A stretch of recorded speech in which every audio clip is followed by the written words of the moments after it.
নবম শ্রেণীর এটা ক্লাস সাজেস্টিভ কোশ্চিন, তার সাথে কনসেপ্ট ক্লিয়ার। যেই প্রশ্নগুলো পরীক্ষায় আসতে পারে বা যেই কনসেপ্টগুলো জানা দরকার সেই অঙ্কগুলোই শুধু করানো হচ্ছে না, বইয়ের অঙ্ক। প্রথম চ্যাপ্টার হচ্ছে বাস্তব সংখ্যা। বাস্তব সংখ্যা থেকে কোন কোন জিনিস অবশ্যই জানা দরকার শর্ট কোশ্চেনের জন্য, ফাইনাল পরীক্ষার জন্য, তার ক্লাস। কোশ্চেন নম্বর 1-এ কি বলা আছে দেখো, 1-5 ও 1-4 মধ্যে 3টি মূলদ সংখ্যা লেখো। মূলদ সংখ্যা কাকে বলে? যেসব সংখ্যাকে ভগ্নাংশ আকারে লেখা যায়, মানে p/q। পি যদি লব হয়, কিউটা কি হবে? হর। এবং হর কখনো শূন্য হওয়া যাবে না, তার মানে কিউ নট ইকুয়াল টু 0। কারণ শূন্য দিয়ে তো ভাগ করা যায় না, অসংজ্ঞাত হয়। ওই জন্য কিউর মান কখনো শূন্য হওয়া যাবে না, অর্থাৎ হরকে শূন্য হওয়া যাবে না। ঠিক আছে, এই কন্ডিশনগুলো যদি ফলো করে তবে যে কোনো সংখ্যাকে আমরা মূলদ সংখ্যা বলতে পারবো। ক্লিয়ার? এবার এখানে 1-5 আর 1-4 তো মূলদ সংখ্যা আছেই, এদের মাঝে 3টি মূলদ সংখ্যা লিখতে হবে। ঠিক আছে, দেখো প্রথমে কাজ কি করতে হবে, যে ভগ্নাংশ আছে তার যে কিউ, ঠিক আছে, হরকে সমান করতে হবে। ফার্স্ট কাজ কি? হর সমান করা, মানে 1-5 আর 1-4 হরকে সমান করার নিয়ম কি? এই যে হর, এর মান দিয়ে 1-এ গুণ করতে হবে, আর এই হর দিয়ে 1-এ গুণ করতে হবে। দেখো কিভাবে করা আছে, এখানে 4 ছিল, 4 দিয়ে উপরের ভগ্নাংশটিকে গুণ করা হলো। আর এখানে 5 ছিল, 5 দিয়ে নিচের ভগ্নাংশে গুণ করা হলো।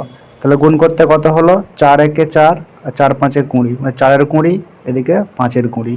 এটা করার ফলে কি হলো দেখো, দুটোরই কিউ সমান হলো। কিউ মানে হর, হর সমান হলো। তাহলে দাঁড়ালো কত?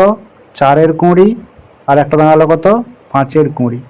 তাহলে এই স্টেপটা কমন সব সময় হবে। এই স্টেপের পরে, ঠিক আছে, এতদূর কমন, এই স্টেপ পর্যন্ত কমন, মানে হরকে সমান করা পর্যন্ত কমন। তারপর তোমাকে দেখতে হবে কটা সংখ্যা চেয়েছে। ঠিক আছে, কটা চেয়েছে? 3টি। যটি চাইবে তার থেকে এক বেশি সংখ্যা দিয়ে আবার ভগ্নাংশটিকে গুণ করতে হবে। 3টি চেয়েছে, তাহলে আমরা 4 দিয়ে গুণ করব। কিরকম দেখো, 4, এই যে 4-এর 20 ছিল, 4 দিয়ে গুণ করতে কত হলো? 4-4-এ 16, 4-80, 4-5-20, 4-80। তাহলে এখন ভগ্নাংশ কত দাঁড়ালো? 16 আর 20। ক্লিয়ার দূর? এইবার হচ্ছে যে আমাদের 3টা চেয়েছে, এদের মধ্যে এবার আমরা ইজিলি দেখতে পাচ্ছি 16 আর 20, তার মাঝে কে কে হয়? 17 হয়, 18 হয়, 19 হয়, আর প্রত্যেকের মাঝে নিচে কত বসে গেল? 80 করে। তার 3টা পেয়ে গেলাম। এটা হচ্ছে সবচেয়ে সহজ পদ্ধতি। তাহলে এটা তোমাদের থাকতে পারে। কনসেপ্টটা ক্লিয়ার হলো? ঠিক আছে, নেক্সট। এবার যদি আমাদের শুধুমাত্র একটি মূল সংখ্যা জানতে চায়, কটা? একটি, তাহলে অত আমাদের কিছু ভগ্নাংশ করার দরকার নেই, অত মানে সময় নষ্ট করার দরকার নেই। একটি যখন চাইবে, সোজা হিসাব কি, মনে করো এ একটা ভগ্নাংশ আছে, মনে করলাম, নিচে কিছু নেই মানে 1 মনে করলাম, বি একটা আছে 1, এরকম ভগ্নাংশ আকারে করে নিলাম। যদি এদের মধ্যে একটি জানতে চায় তো সূত্রটা কি? যোগ করে 2 দিয়ে ভাগ। তাহলে a+b/2, এটা করলে কি যাবো? একটা মূল সংখ্যা পেয়ে যাবো। তাহলে একটা চাইলে কি করবে? যাই সংখ্যা থাকবে তার যোগ করে 2 দিয়ে ভাগ করে দিবে। বোঝানো গেল? এবার দেখো এখানে যোগ করলাম -1 আর 1-2, এটা ছিল, 1-2 যোগ করলাম, তাকে 2 দিয়ে কি করলাম? ভাগ করা হলো। তাই যোগ করলে তোমরা জানো ভগ্নাংশের যোগ -1 প্লাস 1-2, এক নিচে কিছু নেই মানে 1 আছে, যোগ করলে 2 লসাগু হলো। তাহলে 2 আর এটার সাথে গুণ -2 প্লাস 1, তাহলে করলে হচ্ছে -1-2। তাহলে কত দাঁড়ালো উপরটা? -1-2। আর নিচে একটা কি ছিল? 2 ছিল, নিচে এরকম 2 ছিল, 2 এর নিচে কিছু মানে 1 আছে। পরের লাইনে এইটাকে, পরের লাইনে কি করবো আমরা? এই যে ভাগটাকে গুণ আকারে করতে গেলে ভগ্নাংশ উল্টে যাবে, তাহলে -1-2 ইন্টু এইটা উল্টে যাবে, তাহলে 1-2 হবে। তাহলে আলটিমেটলি কত হচ্ছে? 1-4, -1-4। অ্যান্সার কত হলো? -1-4। ঠিক আছে, তো এই ক্লাসটা দেওয়া হচ্ছে যারা মোটামুটি স্টুডেন্ট থেকে শুরু করে সবার জন্য কাজে লাগে, সবাই বুঝতে পারে। ক্যালকুলেশনে অফলাইনে যখন পড়ানো হয় দেখা যায় অনেক স্টুডেন্ট ক্যালকুলেশনে আটকে যায়। ঠিক আছে, তো তাদের জন্য ক্যালকুলেশনটা ভেঙে ভেঙে দেখাচ্ছি। বোঝা গেল ব্যাপারটা? আর যারা হচ্ছে যে আপনি জানো তারা এবং শর্টের স্টেপে করে দেবে, দুরকমই দেখাচ্ছি। এবার বলছে শূন্য কি একটি মূল সংখ্যা? এগুলো খুব ইম্পর্টেন্ট কোশ্চিন ফাইনাল পরীক্ষার জন্য, বা কনসেপ্ট তোমার থাকা দরকার। প্রত্যেক চ্যাপ্টার তুমি শুধু নাম্বার তুললেই হবে না, তার কনসেপ্ট ক্লিয়ার থাকতে হবে। ভবিষ্যতে বিভিন্ন জায়গায় কাজে লাগবে এই কনসেপ্ট। ঠিক আছে, শূন্য কি একটি মূল সংখ্যা? তাহলে ফার্স্ট কোশ্চেনে মূল সংখ্যার কনসেপ্টটা আমি দেখিয়েছি। তাহলে শূন্যকে কি আমরা শুধু মূল সংখ্যা মানে p/q আকারে লিখতে হবে, কিউর মানটা 0 হওয়া যাবে না, এইটুকু শুধু কন্ডিশন। তাহলে আমি শূন্য নিচে তো আমি 1 বসাতেই পারি, আর এক এক তো বসানো যাবে, এক এ তো কিউর মান শুধু 0 হওয়া যাবে না, এক তো হওয়া যাবে। তাহলে শূন্যকে আমরা 0/1 যদি করি সমান অ্যান্সার কত? শূন্যই হয়। তাহলে এক বসালেও কোনো পরিবর্তন হচ্ছে না। তাহলে আমরা শূন্যকে 0/1 আকারে লিখতে পারি, অর্থাৎ শূন্য একটি মূল সংখ্যা। কি হবে? হ্যাঁ, উত্তর কি হবে? হ্যাঁ। নেক্সট, দুটি অমূল সংখ্যার গুণফল সর্বদা মূল সংখ্যা হবে, এটা সত্য না মিথ্যা? দুটি অমূল সংখ্যা, অমূল মানে কি? যাকে p/q আকারে লেখা যাবে না, এরকম সংখ্যা। যেমন কত? √5। ঠিক আছে। আচ্ছা, একটা জিনিস, রুটের ভেতর যখন থাকবে রুট দেওয়া, তার নিচে এরকম 1 লেখা যাবে না। ঠিক আছে, এটা মনে রাখবে। p/q আকারে এমনি শুধু 5 থাকলে তার নিচে 1 বসাতে পারবো, রুট থাকলে বসানো যাবে না। ঠিক আছে, এটা মনে রাখবে। তাহলে রুট দেওয়া সব সংখ্যাগুলো সব কি হবে? মূলত সংখ্যা। মানে যার বর্গ 25, এইটাকে আবার মূল সংখ্যা করবে না, কারণ 25কে বর্গমূল করলে 5 পূর্ণ সংখ্যা আসছে, আর নিচে 1 বসাতে পারবো। কিন্তু √5 পূর্ণবর্গ সংখ্যা নয়, তাই আর নিচে আমরা 1 বসাতে পারবো না।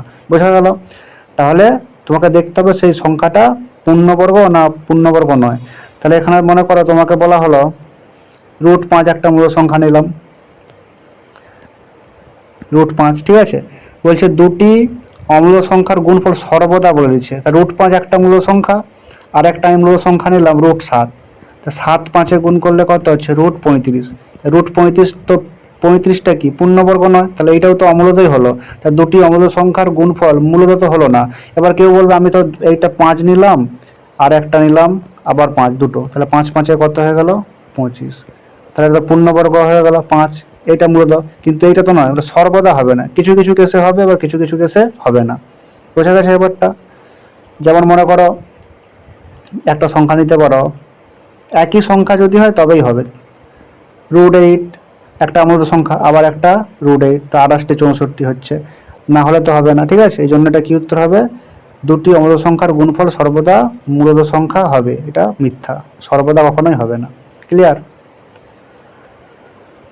এটাকে অন্যভাবে আরও করা যেতে পারে, এটাকে আরও ডিটেলসে বলতেছি। মনে করে এটা একটা সংখ্যা √3 + 1, এটা একটা মূল সংখ্যা। ঠিক আছে, আর একটা হচ্ছে √3 - 1, এটাও একটা কি সংখ্যা? অমূল সংখ্যা। সরি, এটাও অমূল সংখ্যা, এটাও অমূল সংখ্যা। ঠিক আছে, এ দুটো যদি গুণ করি, এটা a + b আর a - b ফর্মে আছে, তাহলে কত হবে? √3 স্কোয়ার - 1 স্কোয়ার, a + b, আর a - b হলে কি হয়? a square - b square. তাহলে করলে কত হচ্ছে? এটা 3 - 1 = 2। 2 পূর্ণ সংখ্যা, পূর্ণ সংখ্যা মানেই মূল সংখ্যা, এটা মনে রাখবে, যে কোনো পূর্ণ সংখ্যাই মূলত সংখ্যা।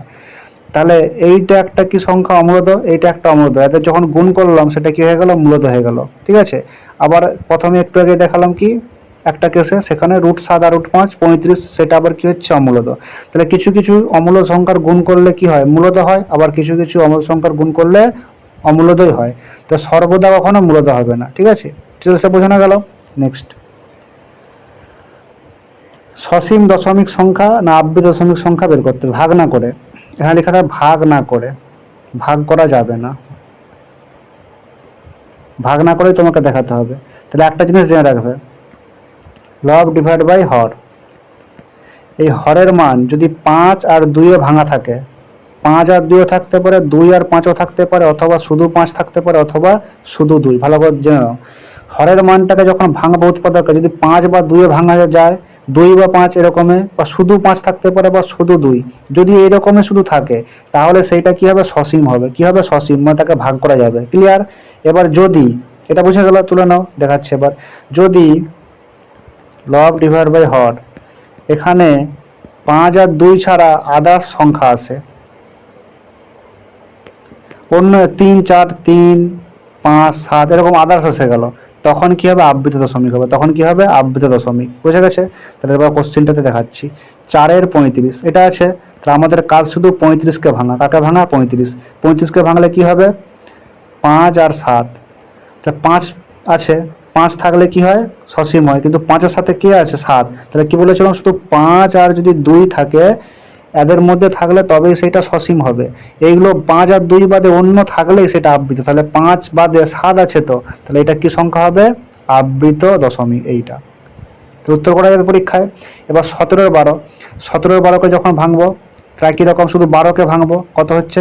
3 4, 4 মনে আবার কত? 2 আর 2, 4টা 2-এর কম্বিনেশনে আসছে, কিন্তু 3 তো এসে গেছে এক্সট্রা, তাহলে 5 2 ছাড়া 3 এসে গেছে, তাহলে এইটাও কি হবে? আবৃত দশমিক। বোঝা গেছে? আর একটা দিচ্ছি, মনে করো 3-এর 25, 3 আর 25, তাহলে 25কে শুধু যদি ভাঙি কত হচ্ছে 5 আর 5, 5 আসছে, তার মানে এইটা কি হবে সসীম, এটা কি হতো সসীম। বুঝা গেছে? শুধু 5 এর কম 5 থাকলে কি হবে সসীম, শুধু 2 থাকলেও সসীম হতো, বা 5 2 একসঙ্গে থাকলেও সসীম হতো, কিন্তু 5 2 বাদে অন্য এসে গেলে সেটা আবৃত দশমিক। বুঝা গেল? তো আজকে এইগুলোই থাকলো বাস্তব সংখ্যা থেকে ফাইনাল পরীক্ষায় যেরকম আসতে পারে বা এই কনসেপ্টগুলো তোমাদের জানা দরকার সেটা দেখালাম। ভালো করে ক্লাসটা দেখে নাও। তারপর প্রতিটা চ্যাপ্টার এরকম যেগুলো পরীক্ষায় আসবে সব করা হয় পরপর। প্রথমে শর্ট কোশ্চেন হবে, তারপর বড় কোশ্চেন A to Z হবে।